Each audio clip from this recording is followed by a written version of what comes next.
Another little thing I want to mention is my battery's all the way up in the front. I've noticed on the manual that they have it placed back here and grounded out to that lower strut tube bolt. I'll show you the picture in a second, but what they had here was they had this ground wire you see in the wire loom that is bolted in right there. They had that connected to this rivet head, what's left of it.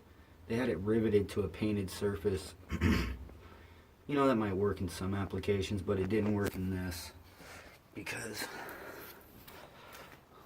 it was connected. So it's riveted down here.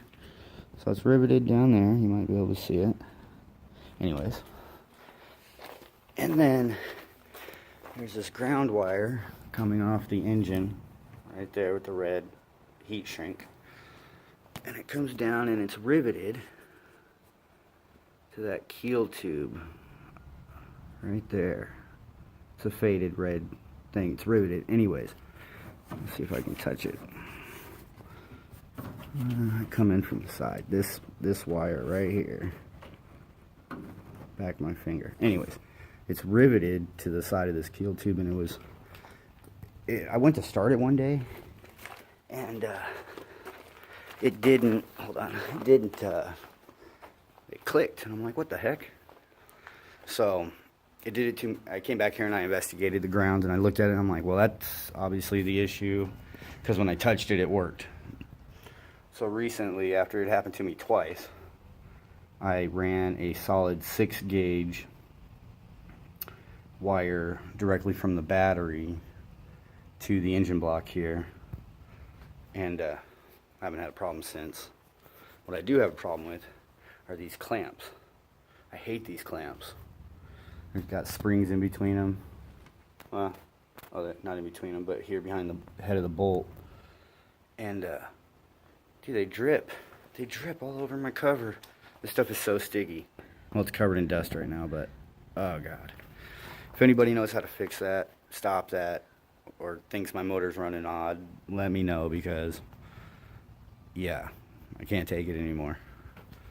Another thing I didn't touch base on when I got it, or the last video, was that, let me try to squeeze around here. Ugh. Look at it. Look at it. This is what it does. It deposits that black crap all over. Speckled. Anyways. A few of the other upgrades that came on the plane, that, well, you know, the pivot swivel wheel upgrade. Also the lift struts, rear adjustable lift struts on it, which is also an option. When I got it, I had the carbs taken off, or I took the carbs off and had them gone through, disassembled, cleaned, reassembled, set, and those are the Bing 54s. All new rubbers, all new everything. So, safety first. Also the forward-facing starter here. Come around. That forward-facing starter, best starter I've seen for the Rotax 2-stroke series yet. My buddy next door here, we go flying, and he has a 582 on his Quicksilver MX2, and it's got that GPL starter, or GLP, or something, but it's at 90 degrees to it, and it has this bell as a flywheel, or a bell as a spur gear. Anyways, that starter sucks. He personally has gone through 2 ring gears and a starter gear. Yeah, I'm telling you, it's garbage. Garbage. Also, previous owner cut this throttle arm off during construction or whatever reason, I don't know. Anyways, so it wasn't there. What was there was this, not this particular throttle box, but this. It didn't work. What was there was not functional, and I was like, what the heck?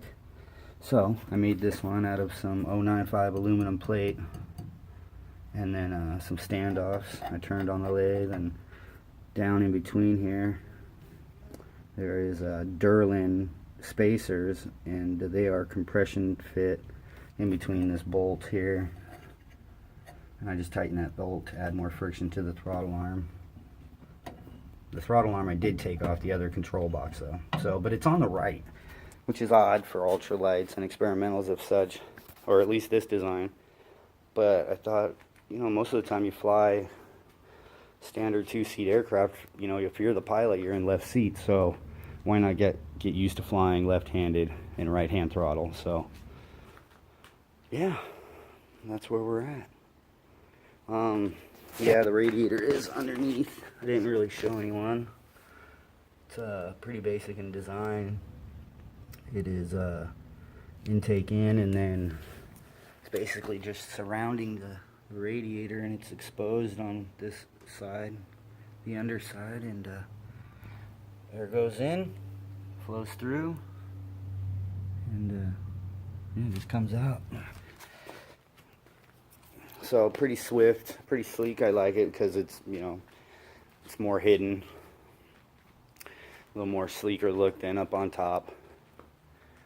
I don't know if it adds less drag, more drag, or I couldn't tell you the benefits to it at all. It does run cool. It runs about 130, 40, sometimes a little higher, I think. I'll make note of it next time. But even on 70-degree days, 70, you know, plus degree days, it's not bad. Like today, it's like 79 right now, and it's a little windy. Let's go check the sock. Let's go check the wind sock.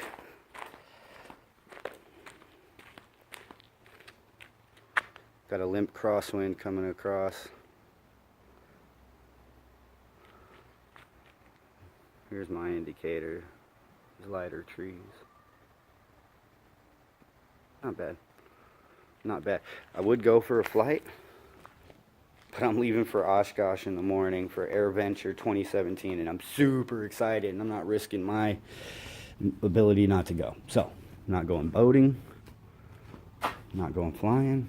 I might push around on the kick scooter, but I don't know. I don't know. Anyways, did I need to touch up on anything?